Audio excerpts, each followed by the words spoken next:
she wouldn't be surprised. Yeah, you know, you really felt that more. It's like this is a real relationship. And they've gone through 3 movies, so it's understandable that's more natural between them to get the banter going. Right. But I do think that's where the turning point of the movie really picked up for me.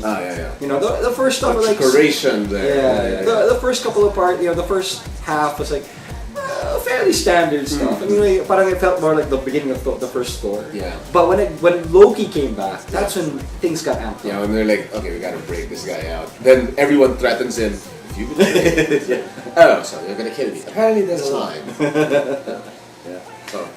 So I mean, you know, those parts they really it felt like thing about this movie, it felt there was more to it. There's more. It felt meatier. It felt denser. Yeah. Because when you watch the first Thor, I mean, it was just 3 acts. You could break it down. Yeah. Okay, you know, the beginning part where he's like arrogant, blah blah blah. Then he ends up on Earth. Yeah. Then Humble. Then regains the power. Yeah. And that was it, really. That was all to it. But this one, they felt there was more going on. Yep. And that's what I liked here. You know. Definitely. Kudos to Alan Taylor from Game of Thrones. Yeah. They were able to, you know, because another quibble from the first Thor is that it really felt like Asgard felt like CGI. You know, it felt like a CGI effect. Yeah. Here, you feel it more lived in, right? It felt really lived in, you know, down to like going to their pub. Yeah. You know. Yeah. So of course that's a signature Game of Thrones thing. Yeah, of course. Yeah. The pub. So yeah, it was good stuff. Anyway, I mean, in terms of like, so aside from Loki and Thor, the supporting was pretty standard. I mean, you know, Odin. Oh man, Anthony Hopkins, I think hammed it up a little bit. It's been a while since he hasn't been a hammer. He's really settled in already. I mean, he's gotten his Oscar for Hannibal and everything. So he's settled in. And It's just that the beginning. they wanted to be grandiose. Okay, I'll be grandiose. That beginning part where he was like talking to Loki. You know? Yeah. Talking down to Loki. Talking down to Loki and then giving that enunciating when you're saying. You know. I think one of my minor quibbles would be because, you know, the first Thor explained it that they're not gods. Right. That they're more like aliens. Yeah. So that there was a bit of a disjoint for me because for the longest time I've always considered them as Asgardian gods. Right. So here, seeing a lot of spaceships and stuff in space, I kept having to resolve in my mind that there's supposed to be aliens in this cinematic universe. Right. It's like, okay, and you know when Odin says that we're mortal, we live, we die, you know, and then he goes, give or take 800 years. Like, oh, okay. Yeah. So they're setting like certain types of parameters. Yeah, the parameters kind of limit what I used to remember from the comic. So it's really adjusting my train of thought to this is what this universe is all about. Exactly. I mean, that and like, am I right?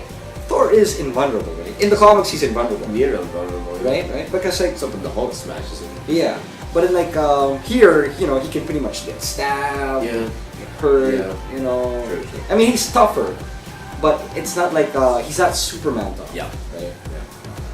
That's a bit of a misnomer, but you know, it helps that this will segue.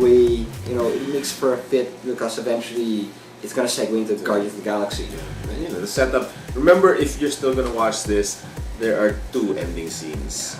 You gotta stay till the very end of the I can't believe people still left. People never learn. Okay. Marvel films there's always something at the end. And at the very end. Yeah. So just when you think it's all done, let the credits really roll. Come on, just read the names, have fun. Finish your popcorn. Yeah. I'm gonna go in a bit of spoiler territory here. I kinda like the second end credit scene to the first. Okay. You know, I thought that was a good, you know, a good tie up to as an epilogue, you know, for scene. You know. But the other one, the first end credit scene, which is Guardians of the Galaxy, it felt weird, man. Well, yeah. You know, I mean, even the set, where they were, and how he's a collector, and how Benicio del Toro was dressed. I mean, like it didn't. The way he bowed. Yeah, I was like, okay. I mean, it just like he looked like he did get the collector hair. Yeah, but he looked like someone in some cheap ass costume. You know, and I hope that's just not a sign of things to come. Yeah. Right? Yeah. The thing is, Alan Taylor, the director himself, said that I didn't direct that one. He goes, I didn't direct that. That was James Gunn, the director of Guardians of the Galaxy. Okay. He completed. Basically, reading the line. I don't. Yeah. Direct Wash piece his of hands. shit. Okay. So, well, I hope that's not the case. We'll never. We can only find out by next year. Yeah. So, but the nice thing about that scene is that what it sets up. Yes. It sets up Infinity Gauntlet.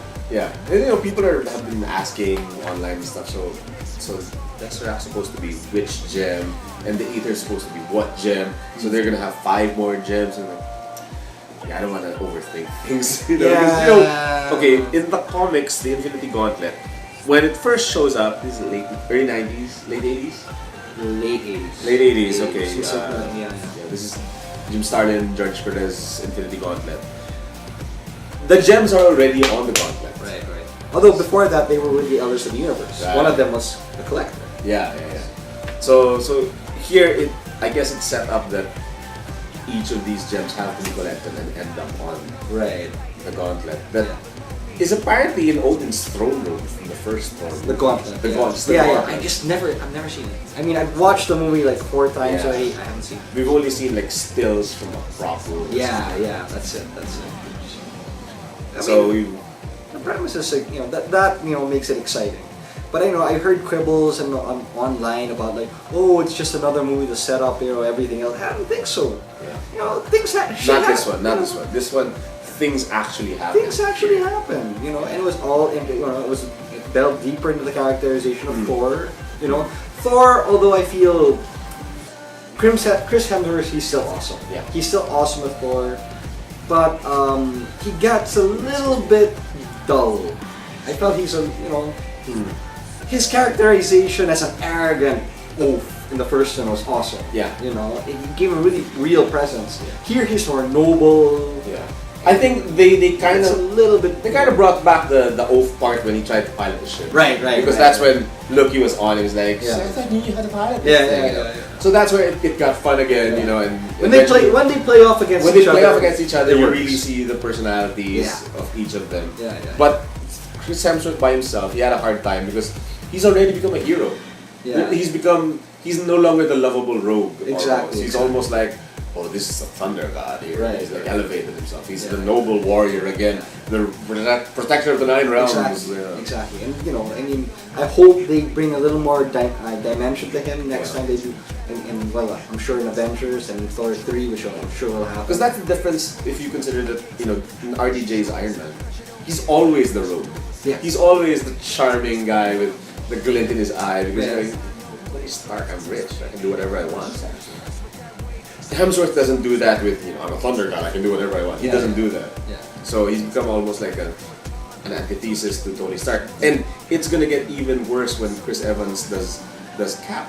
Because that's white bread right there. Right. Just a nice dude. Yeah. Noble soldier, super soldier. So I'm hoping that the interaction with Anthony Mackie and Nick Fury, those guys, Sebastian Stan. Yeah. Will hopefully spice things up for him. Yeah, and apparently ScarJo's in the Cap movie. Skipping Iron Man and Thor, going there instead. Yeah. So hopefully it'll bring some.